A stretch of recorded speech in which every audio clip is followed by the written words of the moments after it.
reclaiming my life after discovering my wife's 20-year affair and overcoming the pain of cheating. You never expect it to happen to you, but friends endure the pain of divorce for various reasons. Trusting and loving your partner, you never think you'll join the ranks of failed marriages. Yet when you glance at divorce rates, especially nowadays, you question the institution of marriage itself. The vow, "till death do us part," rings hollow, its significance faded over time. Perhaps I should have noticed the signs, not just from online sources, stories, articles, or simply by being more attentive. Love often tints our perception positively. Despite having a family and a life together, the notion of growing old with someone feels unsettling. Yet the signs were there, and I had glimpsed them before. My upbringing labeled us a single-parent household eventually. Back then, my parents' marriage seemed robust, filled with love and respect. My father toiled hard, his laborious job taking a toll, but he prioritized his family's well-being. Meanwhile, my mother returned to work when my younger sister began school. As children, we were oblivious, but hindsight revealed the signs, unraveling the truth. Her affair didn't commence immediately. I was a teenager when it began, with my brother slightly younger and my sister 3 years junior. It unfolded like many illicit romances do: late work hours, business trips, sudden grooming improvements. Upon returning from rendezvous without smartphones, clandestine calls and unexplained disappearances marked my mother's interactions. The affair's exposure occurred when my father stumbled upon them. He had wrapped up work early, intending to surprise my mother with an outing. She had claimed a half-day for hairstyling and shopping. Instead, he returned home to find her car in the driveway alongside another he recognized. Entering through the back, he discovered his wife, my mother, with her boss in their bed. Enraged, my father confronted him. The man, Jim Thompson, left our house battered. My father quickly realized that infidelity held no weight in a no-fault divorce country. Some argue possession is 9/10 of the law. Attempting to oust her from the house, he faced resistance from my mother's family. With the house in both their names, she refused to leave. Caught in a bind, staying would thwart divorce, requiring a year of separate living. Despite trying to evict her for infidelity, it wasn't legally enforceable. No-fault divorces can feel unjust, especially when infidelity leads to the split without repercussions. Eventually, my father moved out, unable to find a place for us all. I confronted my mother, planning to move in with him soon. My younger siblings were unaware, puzzled by our father's absence. During that tumultuous year, my mother maintained our visits with our father, who struggled emotionally.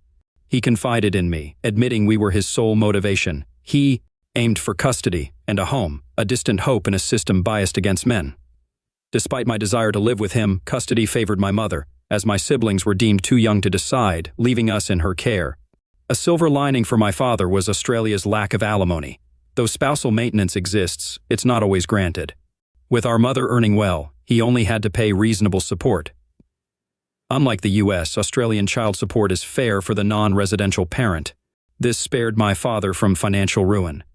The following 4 years were tough. I resented my mother, making it clear to any suitor she brought home. By 16, I left her in tears. We barely spoke, and I avoided home as much as possible. Post-divorce, my father found love with Naomi, also divorced. I embraced their relationship, and she became a loving figure to us. Despite his reluctance to remarry, they lived together happily. When I turned 18, I left home, unable to tolerate my mother. My parting words were harsh, reflecting years of pent-up frustration. Despite our rift, she cried as I left. I reassured my siblings and promised to stay connected before bidding my mother farewell. My mother's experience made me cautious with women. Aware of my monogamous nature, I sought the same in a partner. After reading numerous articles on infidelity post-high school, I dated casually, aiming to find someone deserving of my trust and love. At 21, working as an engineer and pursuing advancement through night classes, I met Kylie, a recent university grad. I met her at a corporate event where I represented an engineering company while she worked part-time as a sales rep for another firm. We hit it off instantly, and by day's end I had her number, promising to call. "Got a hot date?" Mark, my roommate, teased. We had agreed to share expenses to save money. Something like that. "Is this the girl from the conference?" "Yeah." Finally mustered up the courage to call. I smirked. "Back off, Dave. Just wait a couple of days not to seem too eager." Trust me. She was thrilled when I called and eager to meet. After applying aftershave, I felt confident. Not wanting to look unkempt, despite a decent job, finances were tight, but I felt comfortable. We agreed to meet at a local bar, taking things step by step. I typically avoided dinner on first dates to sidestep the free meal scenario. Entering the bar, I spotted her on a stool, already enjoying her drink. Her eyes lit up when she saw me, and my heart raced. Over drinks, we opened up. She confessed her temporary role in the corporation, chosen for her looks, attracting unwanted attention from married men. It disgusted her, and I understood her frustration. While my mother's infidelity was known to me, I discovered that both genders were equally guilty of cheating. Researching online statistics, I was shocked by the high number of men and women admitting to extramarital affairs. Articles in Australia portrayed us as notorious cheaters. "You were a perfect gentleman," she said, holding my hand. "You maintained eye contact and remained professional until asking for my number. You were genuine. I just wish you were single," I assured her of my single status, vouching for myself through my friends. She smiled, expressing her trust. Having been hurt before, we took it slow at first, meeting for coffee or drinks during the initial weeks. On the third night, we shared our first kiss over drinks. Knowing about each other's family backgrounds, it felt right, and we both sensed it. Soon, drinks turned into dinner, and a week later, we made love for the first time at my apartment. A month later, she confessed her love, and I reciprocated. Despite my father's past, Kylie had won my heart. As she found a stable job, we discussed serious matters like living together, buying a house, and starting a family. We agreed to buy a house together before marriage, luckily avoiding the housing boom in Australia. However, due to her bad credit history, she couldn't co-borrow on the mortgage. My father stepped in as a co-borrower, saving the day. Kylie was deeply grateful to him, and her parents adored me. 3 months after moving into our new home, I proposed, and our engagement and wedding plans were met with joy. Marrying Kylie was the happiest day of my life. We exchanged vows in a park, surrounded by loved ones, both grinning with happiness as we committed to each other. Our honeymoon, a week on a Pacific island, led to the discovery of her pregnancy. 9 months later, our beautiful daughter was born, followed by a son 18 months later. Deciding 2 children were plenty, she opted against surgery, instead choosing birth control.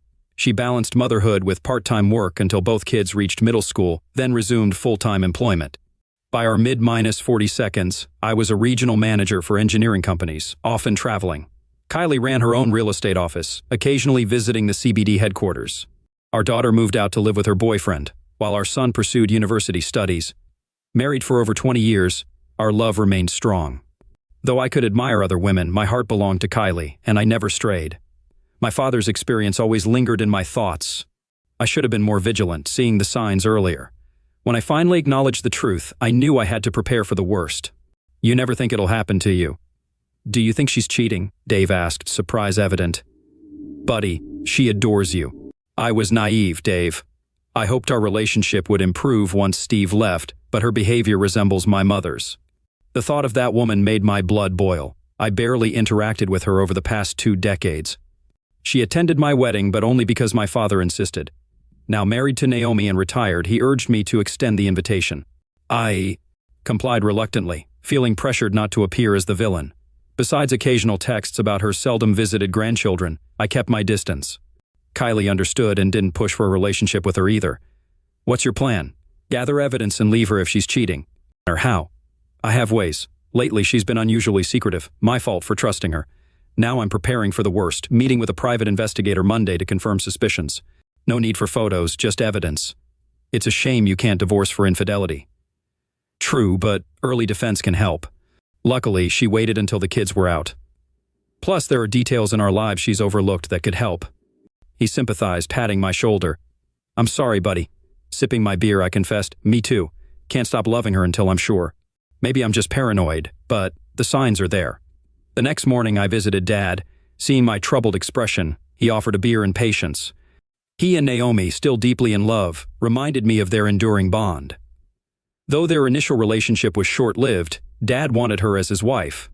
"I suspect Kylie's having an affair," sighed Naomi. Dad muttered, "Not again. I'll hire a PI Monday." "The signs are clear, Dad. Same signs you mentioned with Mom. She's read a manual on infidelity evasion, it seems, but I woke up." "What's the plan?" I smirked. Naomi chuckled, sensing my grim expression. "Dad, I'll transfer my house to you. Kylie's name isn't on the mortgage. Legally, we own it. When I'm gone, she's a tenant. I'll gift you the house by removing my name from the deed as per state and federal law. Then we sign a lease. After the divorce, I'll outline how to legally evict her if needed." "Thought this through?" Naomi asked. Kylie knew our terms on fidelity. She breaks them, she's out, no alimony or support. Thankfully, I won't fund a cheater. I sipped my beer, vexed. Hope I'm wrong. Returning home, Kylie lounged on the couch, greeting me warmly. Where were you? She asked. Just talked with Dad about a job, I replied. Suspicions gnawed at me. Lacking concrete evidence of her wrongdoing, if she was unfaithful, it wasn't with someone she saw daily. I dreaded the possibility of sudden girls' nights out. Despite occasional late work nights, she assured me of her love, but doubts lingered. The idea of her betraying me sickened me, yet without proof, I had to trust her, albeit cautiously. Monday arrived and I went to work as usual. Despite our routine breakfast and affectionate exchanges, I harbored plans to meet a PI at lunch to monitor Kylie. After 2 decades of marriage, it was unsettling to find myself hiring a detective reminiscent of old detective movies. She noticed my surprise and with a smile detailed the process and costs. Will she notice the money movements? No, we have separate accounts but share one for our bills. Why suspect an affair? I recounted my mother's infidelity, my father's discovery, and our current situation. How's your bed life? She probed. Started well after our son left but slowed 6 months back. I'd have closeness nightly if possible. Observe changes in her behavior. Yes, subtle ones. Enough for suspicion. I grinned, not a full communist parade but enough red flags. She outlined services, including phone tapping and surveillance, admitting some might be legally murky. I clarified it wasn't a permanent affair unless I was blind. I had no clue if she was meeting someone during lunch, working late, or seeking occasional flings. I just wanted the truth. Given time to ponder, I'd initiate surveillance next week. Giving up closeness was tough. Unsure of her fidelity, the idea of sharing her made me uneasy. I could have feigned illness, but honesty prevailed. I wasn't interested.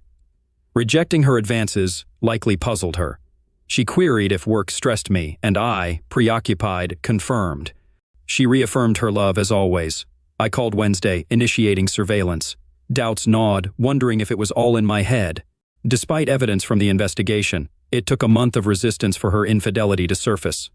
Meanwhile, I immersed myself in literature on cheating spouses, prepared for a marital breakdown. I began preparations, assembling an evacuation bag and moving belongings to the car. Workers knew I'd be leaving soon. I just needed to set a date. Our home was solely in my father's name now, and my wife wasn't mentioned in the lease. Hopefully, she'd be out within a few months. It was Friday evening and I arrived home as usual. Typically, Kylie would be in the living room enjoying TV and wine. We'd order takeout, chat about our week, cuddle, and head to bed. Fridays were usually great, especially since the kids moved out. We'd make love all weekend, but this time, I heard her bustling in the bathroom, which struck me as cliché. I grabbed a beer and settled on the couch in darkness, waiting for her. When she emerged, instead of the expected seductive attire, she wore a colorful blouse, short skirt, stockings and heels, with styled hair and makeup. She looked stunning, though it wasn't for me. It took a moment for me to realize, "Oh, Mark, I didn't realize you were here." I arrived home at my usual time, Kylie. You seem pretty occupied getting ready for whatever you have planned. Where are you off to? She hesitated. I have a date tonight, Mark, with John from work, just a work thing. It was a blatant lie. I knew John, her affair partner from her company's head office. He was married with kids around our age. I'm not sure what she expected me to do, but there comes a point when a man washes his hands of it all. If she thought I'd beg or plead, she didn't know me. I stood up, meeting her eyes as I approached. She flinched and I smiled, heading to the kitchen. Aren't you going to say anything, Mark? No. She had no clue how ready I was. We were both good at pretending, but I wasn't going to deceive her with lies. Fair enough. I'll be back later. We'll talk then. I didn't respond, but followed her to the door. She glanced back, looking uncertain. Whether it was guilt or not, I didn't care anymore. Good night, Mark, she murmured. Goodbye, Kylie.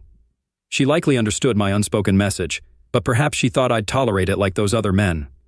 But I wasn't going to be a betrayed man. I wouldn't stand for it. I had no interest in open marriages or any of that.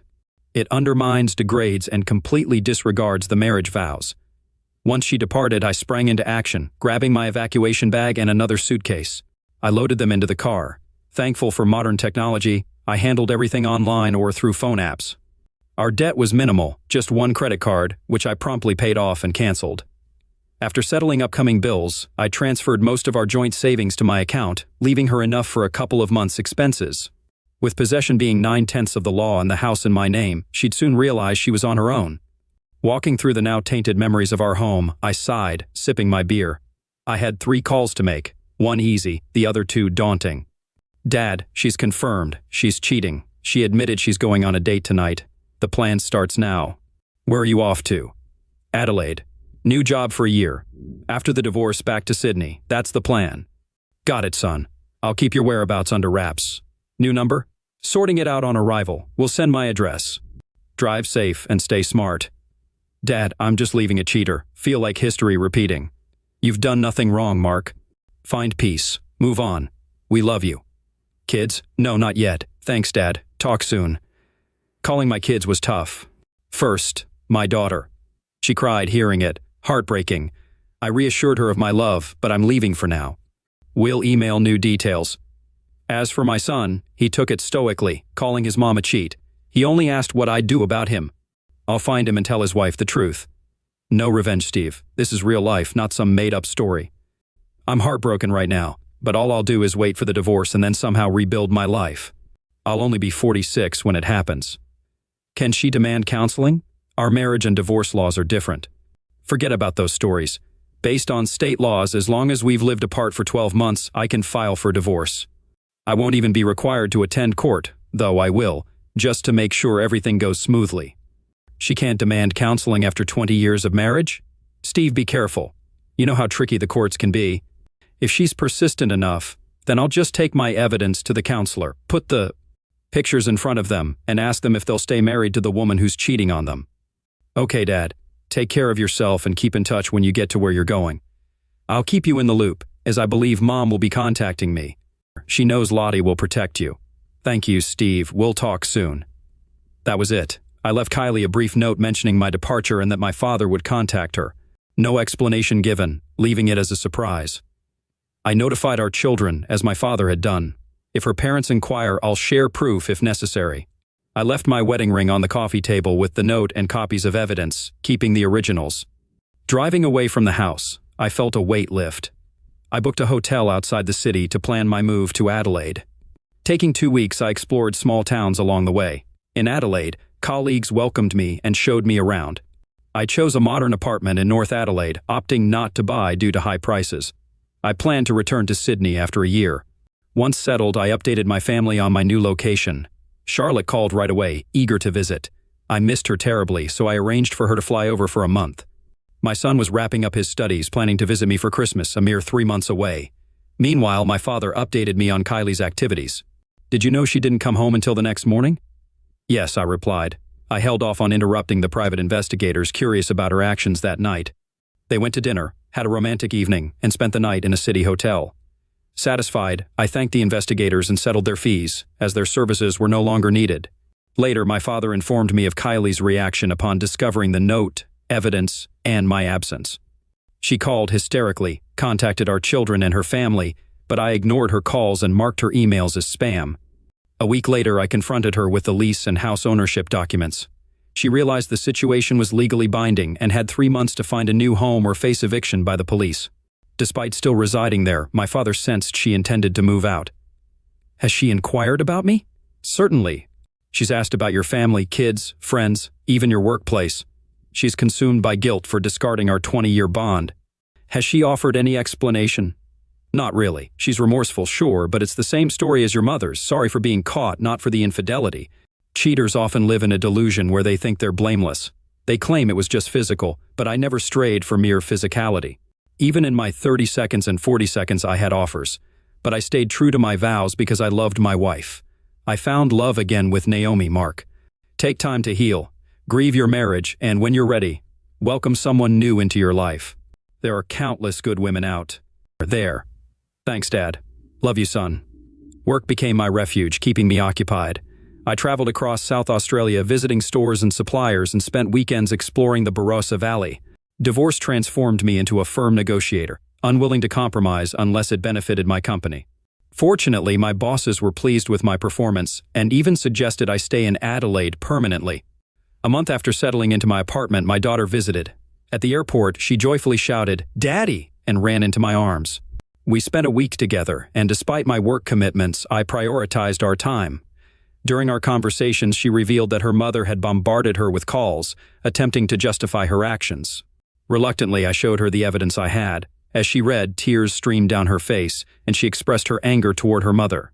Despite assuring her of her mother's love, I feared it would take a long time, if ever, for her to forgive her.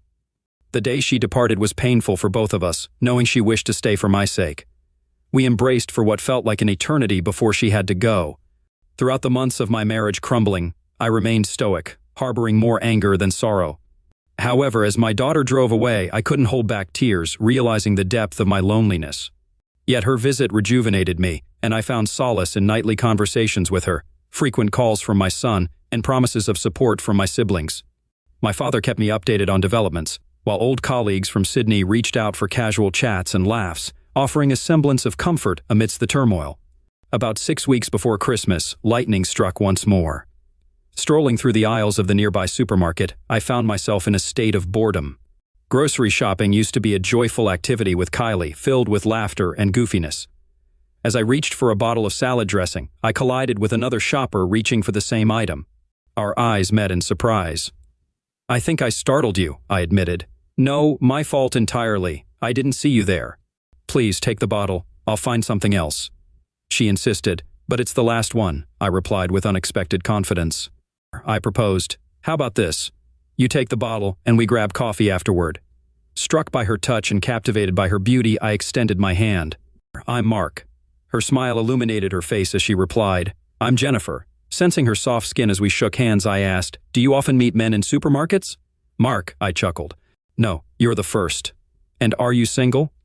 "If not, I'll retract my invitation, but if you are, I hope you'll accept." She had shoulder-length brunette hair and wore thin-rimmed black glasses that accentuated her bright blue eyes and small nose. With full natural lips and a classically beautiful face, I couldn't guess her age. Despite my curiosity, I restrained myself from sizing her up, though I figured she was shorter than me by about 6 inches. Her smile suggested she liked what she saw. "I'd love to grab coffee. Can I have your number?" After exchanging numbers, she texted, "I'll finish shopping in about half an hour, then head home to put things away. But I can meet you in a couple of hours if you'd like." "Are you local?" I asked.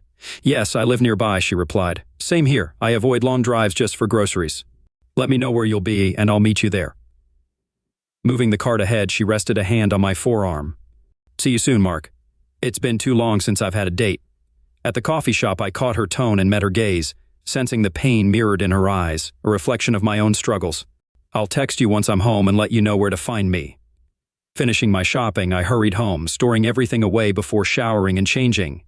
Before leaving, I texted Jennifer about meeting at a nearby coffee shop I enjoyed, and she responded, mentioning she frequented the same spot and wondered if we'd crossed paths before.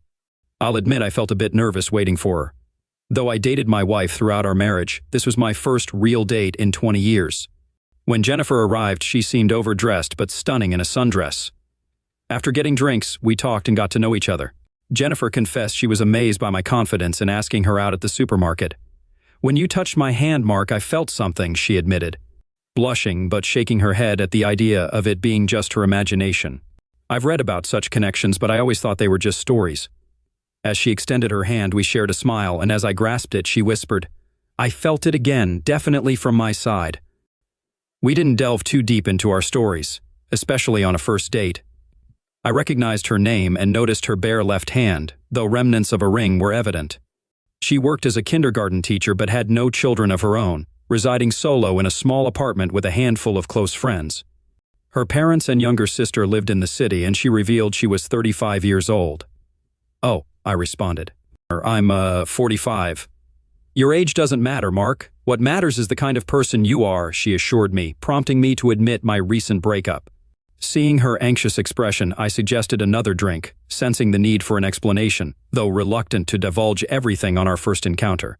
She surprised me by saying, "No, Mark, I trust you for now. I can see you're hurting. Is it that obvious?" "I've seen the same look in the mirror," she confessed, taking my hand and offering comfort. "It gets easier day by day. Eventually, the person who broke your heart won't matter anymore." With a reassuring smile, she added, "And then perhaps you'll meet someone who begins to mend it. It may take time, but it happens." My father always said the same thing. "Your dad's got some wisdom," I remarked as we polished off our second glass and headed outside. Approaching her car, I felt a bit uncertain. Should I kiss her, hug her, or just bid her farewell? Opting for a hug, I found myself reluctant to let go, surprised by the intensity of my attraction to her, yet eager to explore it further. It seems she felt the same, neither of us wanting to break the embrace. "Give me a ring this week, Mark. I'd love to chat again." "How about tonight?" Her giggle tugged at my heartstrings. "Feel free to call any time." That night, and every night after, I dialed her number. I suggested Friday dinner to avoid disrupting her regular teaching schedule. When she agreed, I couldn't contain my excitement, practically dancing around my apartment after we hung up. At Thursday's conference, my upbeat mood sparked comments, with everyone assuming I was seeing someone. To avoid jinxing it, I mentioned my coffee shop date and upcoming dinner with the same person, stating I preferred dating one woman at a time. Opting for a restaurant with stellar reviews, I dressed smartly, despite its casual vibe. Upon arriving, I found Jennifer already there, looking nervous. Without hesitation, I leaned in for a kiss, which she reciprocated. "Wow," she whispered. "If that's how you greet me, I can't wait for our second date." As we were seated in a cozy booth, our conversation flowed effortlessly. We split appetizers and desserts, enjoying each other's company and losing track of time amidst captivating conversation and shared glances. The meal was excellent, and the service was attentive yet unobtrusive. I settled the bill and suggested heading to Holland's for another drink, which Jennifer readily agreed to. Leading her there, I chose a tranquil bar with soothing piano music in the background. Jennifer sipped a cocktail while I enjoyed a bourbon. Eventually, she asked what was on my mind, and I poured out my thoughts, our meeting, our lives, our children, and our careers. Then I opened up about my father's struggles, my strained relationship with my mother, their divorce, and how it made me realize my own marriage was crumbling. I confessed that I was technically still married but separated, relocating to finalize the divorce. I assured Jennifer that if she saw my actions as cheating, I wouldn't hold it against her. My marriage was effectively over. The legal process was just a formality. I explained that I would return to Sydney to complete it, and that if she were to meet someone in Adelaide, we'd need to discuss our options. Being away from my kids in Sydney was tough, and the thought always weighed on me. I missed them every day. Jennifer shared her own story, revealing that her ex-husband was charismatic but controlling. Ignoring her parents' warnings, she fell in love at 19 with a man 6 years her senior. Initially, she didn't notice the warning signs, but gradually he isolated her from family and friends. Forced to work and serve as his maid, her situation only worsened over time. I stood up to him, which he saw as disrespect toward him. Whether it was my clothes or coming home late, he accused me of cheating. If I spent money on myself, he called me financially irresponsible. There was never any positivity from him. He was always negative. "I doubt he'd ever say anything good about you, Jennifer," I whispered. I knew I had to get away. He was unstable, and I feared he'd either hurt me physically, sending me to the hospital, or completely break me. Tears streaming down my face, I called my father, begging him to rescue me. He arrived with 2 uncles and friends. My ex-husband tried to fight them off, but facing men was different from attacking a woman. With a single punch, my father subdued him, and they tied him to a chair while helping me move out. I immediately sought help from the police, getting a restraining order and an AVO against him. It's been 7 years since our divorce, and he has no idea where I am. I've hardly dated Mark. Fear has consumed me for so long. She looked into my eyes, her own searching. Then, I met you, and emotions I hadn't felt in ages flooded back. I never felt them for him. She sat behind the wheel, but I sensed she wasn't in a condition to drive, so I offered to take her home instead. Pausing in front of an apartment building, I remembered considering it before choosing my current place. After walking her to the door, she hesitated, so I took the initiative, pulling her close for another kiss. "I had a wonderful night, Jennifer. I'd love to do it again this week." "Any night works for me. I'm a pretty good cook." "How about dinner?" "I'll bring something too. I'm not too shabby in the kitchen myself." She grinned. "Let's make it a cook-off. Wednesday sound good?" "Perfect, Mark. And expect your usual nightly call tomorrow." "How about the beach? Just want to have fun." When I arrived home, I waited until I was settled on the couch with a beer before checking my phone. "Had a great night, Mark. Wanted you to stay, but let's take it slow." "Agreed. Bring clothes Wednesday, too.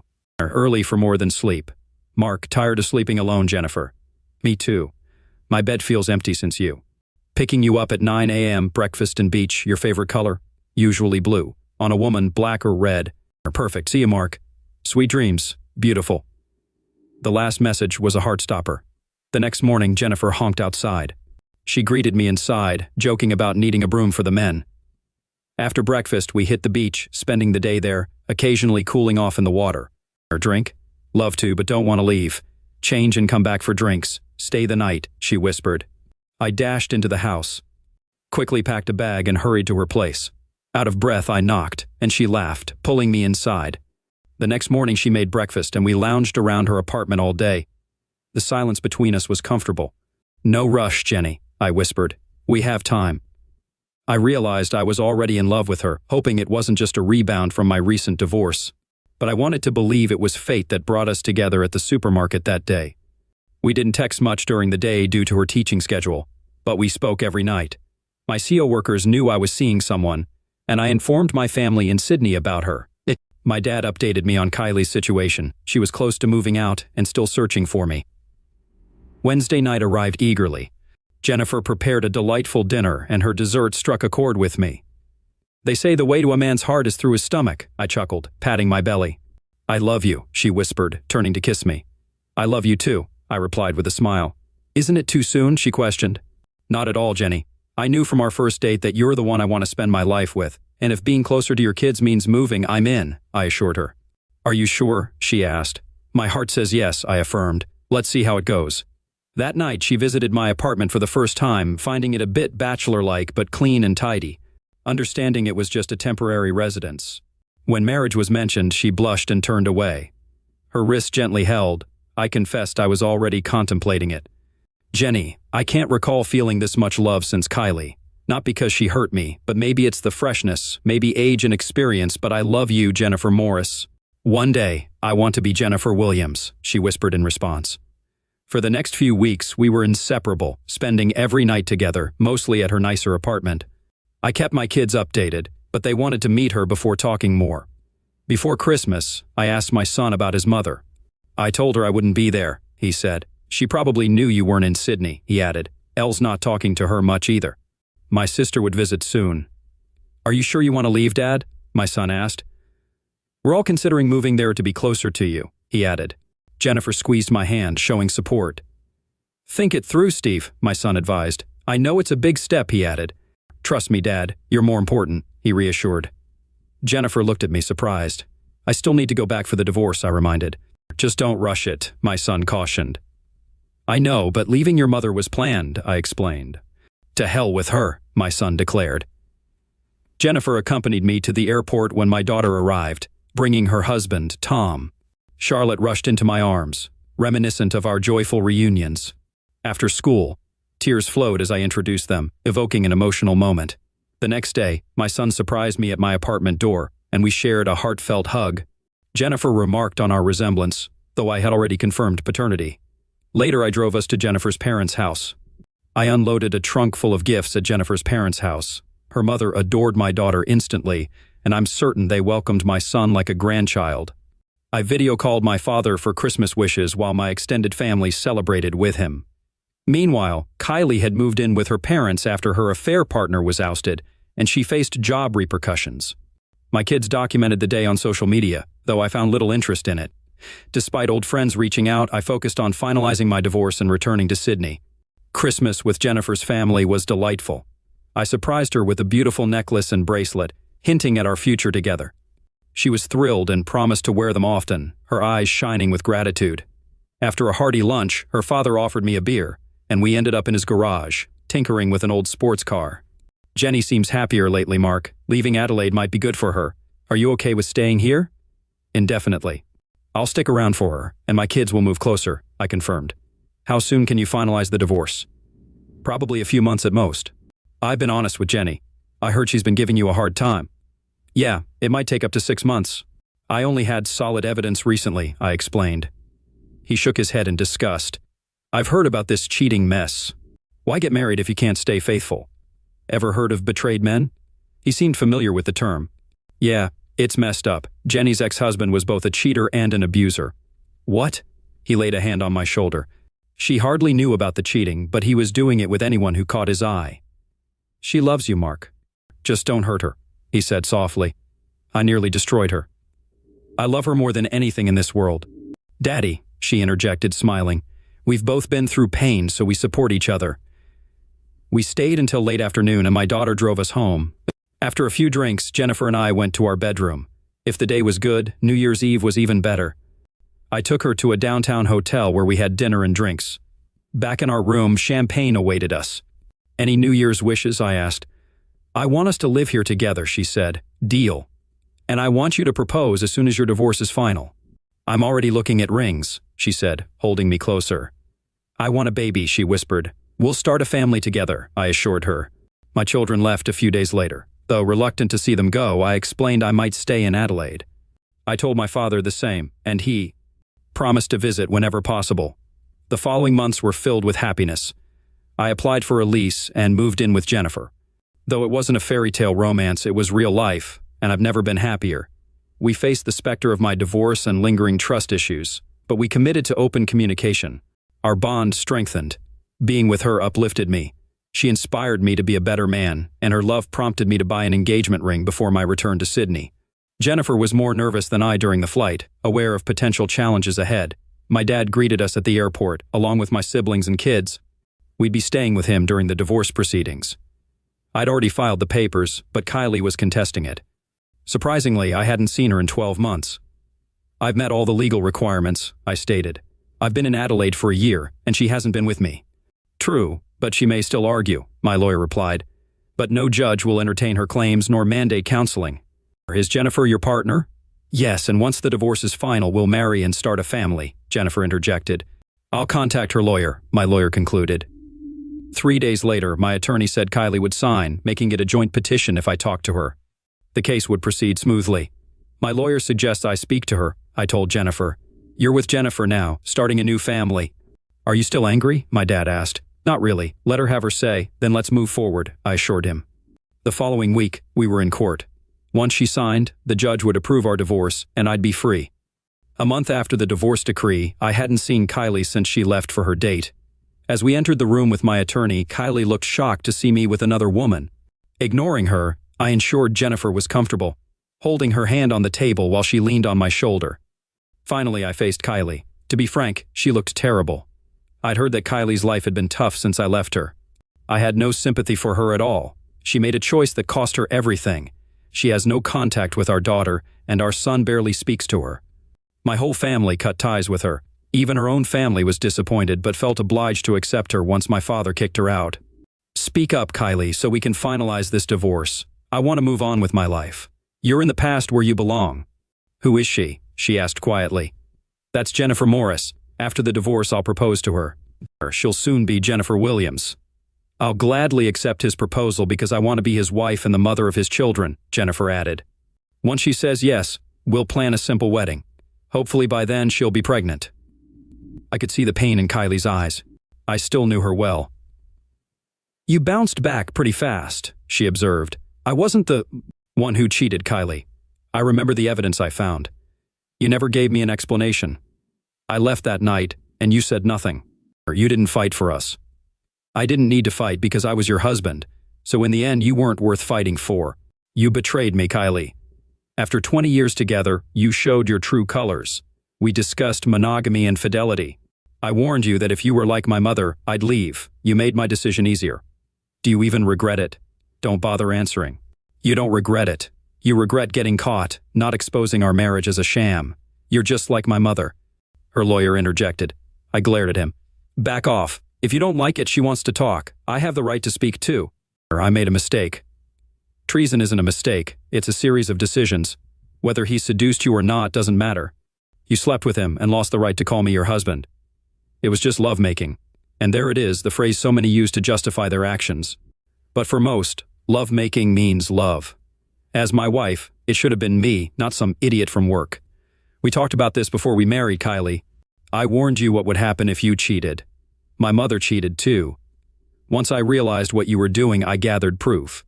Even if you said no that night, I would have left, but you disrespected me. You took all our money. No, I gave it to my father, who still owns it. He'll sell it and give me most of the money. You didn't deserve a chance. Mark, where do you live now? None of your business. Our children can choose who they spend special days with." She fell silent, knowing her words wouldn't change my mind. "Just sign the papers and move on," Jennifer urged. "He's moved on. We love each other and are starting a new life together. I comforted him when he needed it most. He's mine, heart and soul."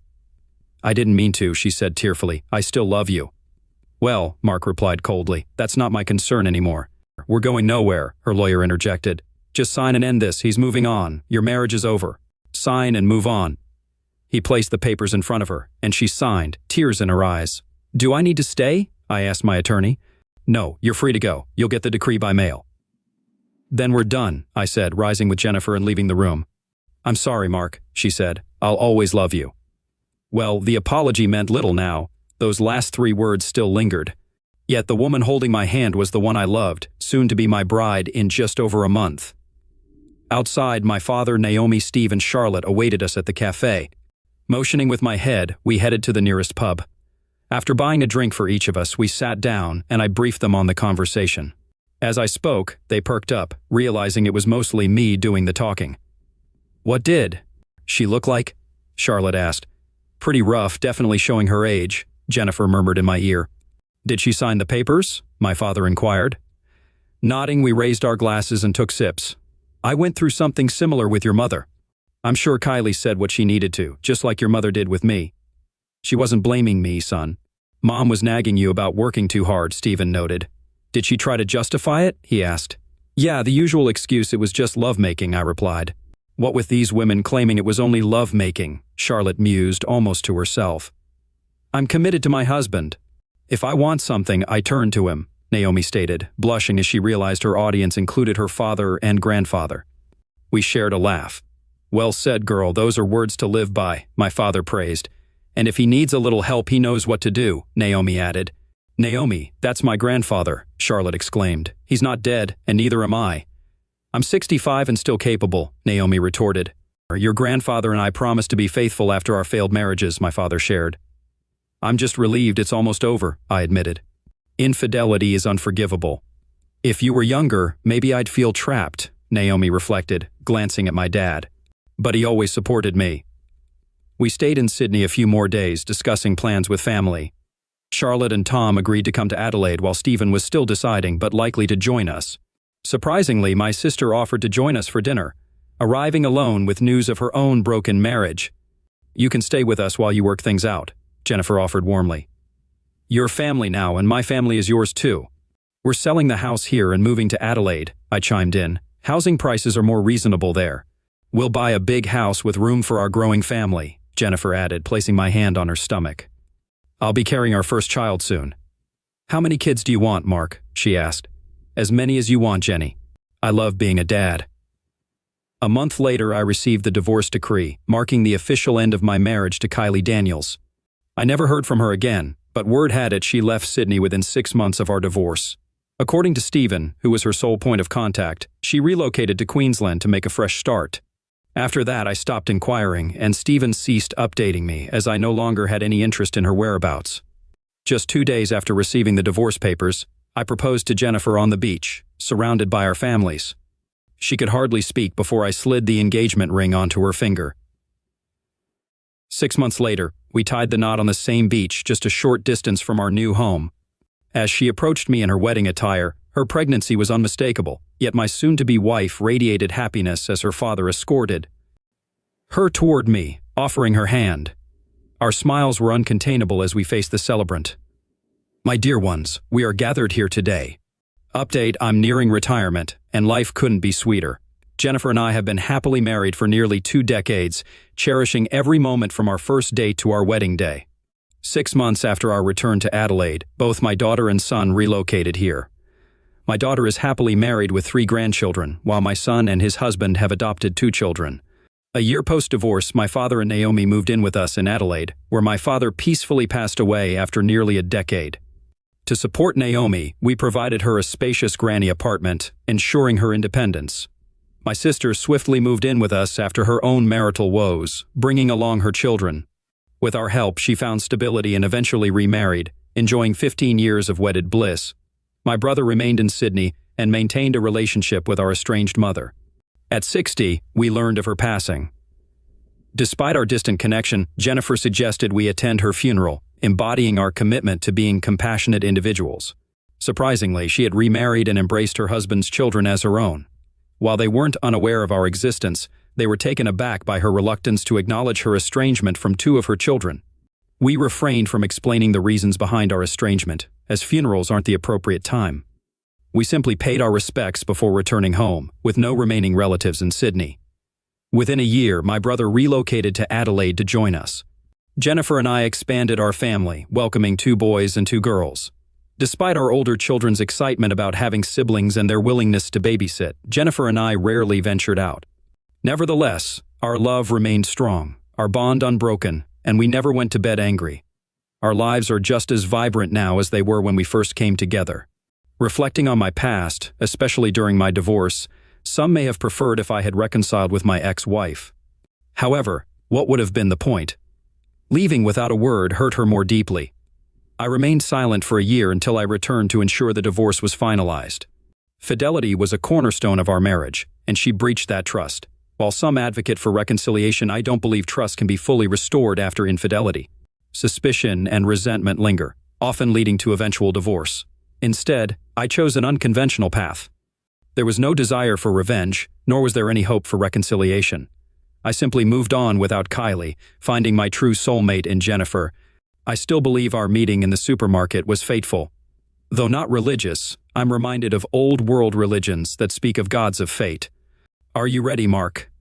My wife, stunning in a red ball gown, interrupted my thoughts. You still have that old charm. Any news on the children?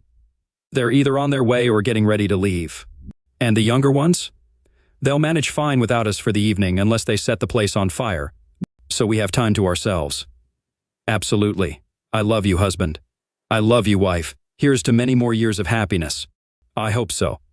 I'll let the kids know we won't be staying long. They'll understand why.